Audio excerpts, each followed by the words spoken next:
The second step is to interpret what you notice. Look for patterns in your observations, and look for places where those patterns break. Look for places in the text that snagged your attention, even if at first you don't know why. What implicit ideas are embedded in these patterns and anomalies? What is significant about your observations, and what conclusions can you draw from them? These questions are pretty broad, but you can ask yourself more specific questions based on the particular text you're analyzing and the general direction of your observations. So how was that? Did you catch the native audio? This speaker has a calm, steady style, which makes it a little easier to follow. But the content itself isn't exactly simple, right? That's why now we're going to slow down, take it piece by piece, and look closely at what's really going on. All right, let's break it down together. The second step is to interpret what you notice. Look for patterns in your observations, and look for places where those patterns break.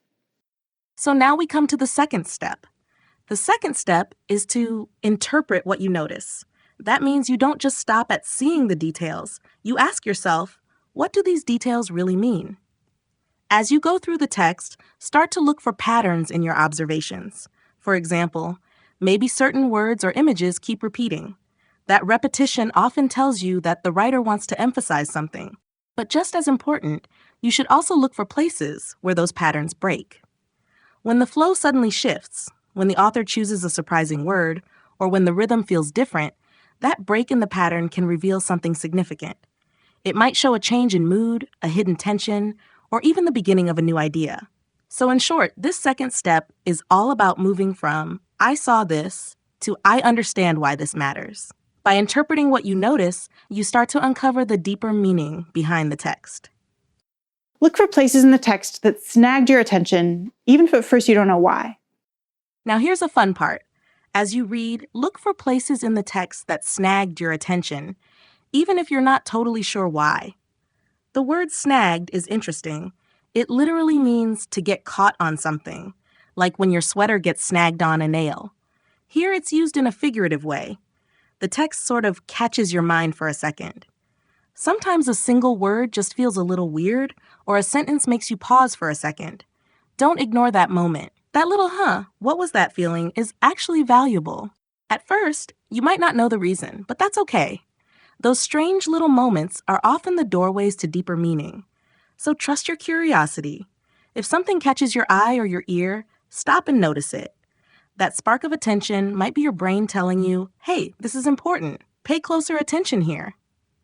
What implicit ideas are embedded in these patterns and anomalies? What is significant about your observations? And what conclusions can you draw from them?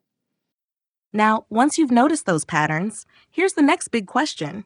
What implicit ideas are embedded in these patterns and anomalies? The word implicit means something that is suggested or hidden, not directly stated.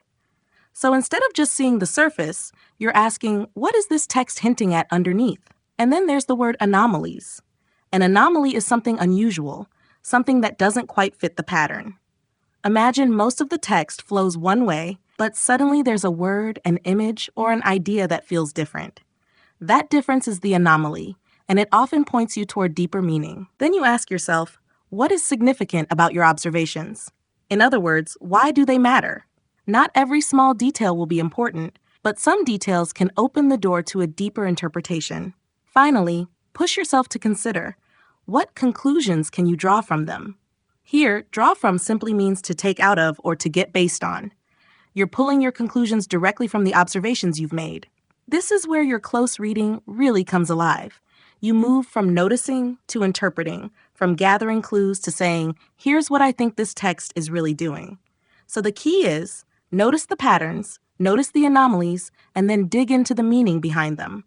That's how you transform simple observations into real insight. These questions are pretty broad, but you can ask yourself more specific questions based on the particular text you're analyzing and the general direction of your observations. These questions are pretty broad, but you can ask yourself more specific questions based on the particular text you're analyzing and on the general direction of your observations. These questions are pretty broad, but that's okay. It just means they're very general, kind of like open doors. The real work happens when you start asking yourself more specific questions. And those specific questions depend on two things. First, the particular text you're analyzing. Second, the general direction of your observations. In other words, the patterns and anomalies you've already noticed. So instead of thinking, what's the hidden meaning of everything in this text? You might ask something like, why does the author repeat this word here? Or, why does the tone suddenly shift in this paragraph? The big, broad questions give you the framework, but the smaller, specific ones guide you to sharper insights.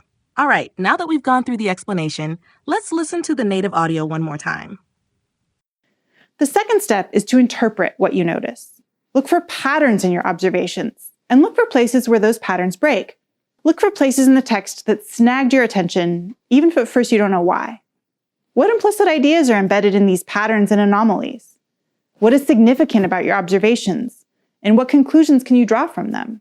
These questions are pretty broad, but you can ask yourself more specific questions based on the particular text you're analyzing and the general direction of your observations. All right, we just heard the native audio one more time, so let's have some fun with it. The cool part now is turning those expressions into sentences you can actually use in daily life. So first up, we've got interpret.